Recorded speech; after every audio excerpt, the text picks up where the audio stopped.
History with Jackson podcast.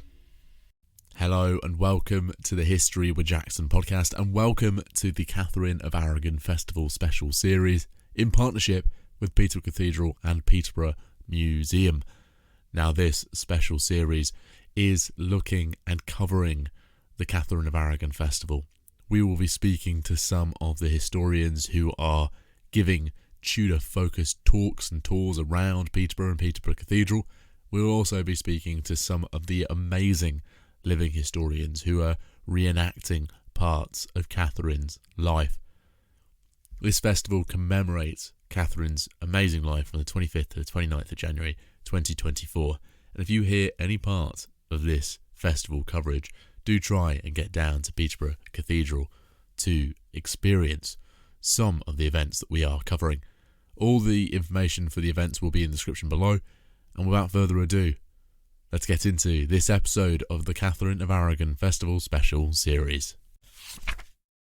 So hello and welcome back to the History of Jackson podcast. Today is our Sunday roundup. Sunday is today, obviously. We've had a great day actually. So we are outside Thorpe Hall. We will explain the connection to that in a minute. But Abby, what have we done today? So today's kind of been a little bit of a more of a chill day. We have spoken to some incredible living historians at the museum, and we've interviewed a horrible histories style tour guide for a tour that the museum are putting on, which is aimed more at children, kind of giving you more of like the gruesome details, get kids involved in history, which I absolutely love. She was incredible. And then we've kind of spent the day editing content, getting it all out, making sure that all of our podcasts are tip-top and ready to go. I think a lot of the things that the museum have been doing, particularly in partnership with the cathedral, have been looking at getting kids more involved, more interested in history, more inspired by history. So looking at the Tudor at home today, that was awesome. I think I might have mentioned on the Saturday one, I held a sword. It was pretty awesome, and looking at the kids, or watching the kids get involved and getting interested in history through touching physical objects, which are replicas of historical items, but then interacting with history through the gruesome details, like we got into history through horrible histories with. It's really quite awesome to see the museum approaching history in that way. It is, because history can be something so untangible. You can't really live it or experience it because it's been and gone. So actually having living historians reenact and portray certain characters through history, it really gives kids something to actually visualize and see and become interested in history through them. I think that's such a wonderful initiative that the museum and the cathedral have both done. And I think it's probably been one of my highlights of the Katharine of Aragon Festival, particularly when just watching the kids experience it. It's been really fun. And then in terms of this evening, it will be far too late for us to record a roundup podcast this evening. So this evening we are going to City Praise at Peterborough Cathedral. Yeah, it is going to be a really nice conclusion to Katharine of Aragon Festival, which has been over 4 days. Jackson will be attending on Monday, which is a school special. So this is, like we said in the earlier roundup, the end of the general public's Katharine of Aragon Festival. But yeah, it'll be a really nice ceremony, a nice service in commemoration of Katharine, and just a nice way to send out the week. And then tomorrow is the school's day. So the Cathedral and Museum have worked really well to kind of get local schools involved in the festival, get them coming to learn history in different new ways. But having a day dedicated for the schools to learn about history, get involved with history, be here at these historical sites, I think is a really nice initiative from them. And it ensures, as a teacher, I'm really passionate about this. It ensures that a lot of kids who might not have that cultural capital, that knowledge of English history and English culture, are able to learn about it and able to get involved with it, and that can help them go on. Of course, it is inspiring.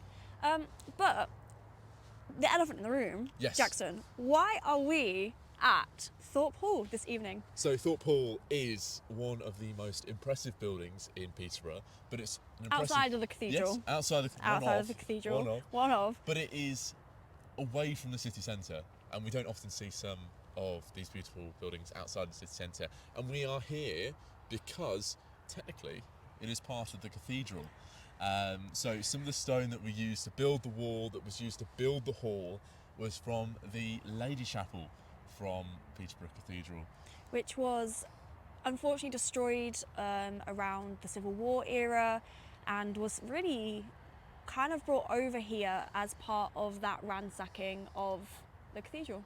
So we thought it was only fitting to record the last roundup, because Abby's not with me tomorrow, so I'll do the other one on my own. But the Sunday roundup, outside of the normal scenery, but Still in connection. Yeah, still in connection with the cathedral. And this is a special building for both of us, because we've grown up under its shadow. Yeah, and it's also a really special building for a lot of the people in the community of Longthorpe and Peterborough and the surrounding areas, because it is run by a charity, Sue Ryder. It is a hospice for the local community, and it's a place where people have a lot of nostalgic and happy memories, but also sad memories, but places where people come together in the community. And it was just interesting, before we set up the podcast tripod to record, a member of the public walked past and had told us that she was actually born in this building. So it has a legacy of its own apart from the cathedral, but taking that legacy that it was built with stones from the cathedral's Lady Chapel, it's just an incredible thing to witness. It stands still there. It's a nice link to that. Yeah. And definitely a link that we wanted to highlight a little bit more. Of course. But you can learn more soon, because we are filming some content around it. So that will be on your feeds at some point. Yeah, and as always, History of Jackson is on your TikTok, your Instagram, your Facebook. We have got blog posts going out continually about the Katharine of Aragon Festival, but engaging with some incredible authors and historians who are writing for Jackson.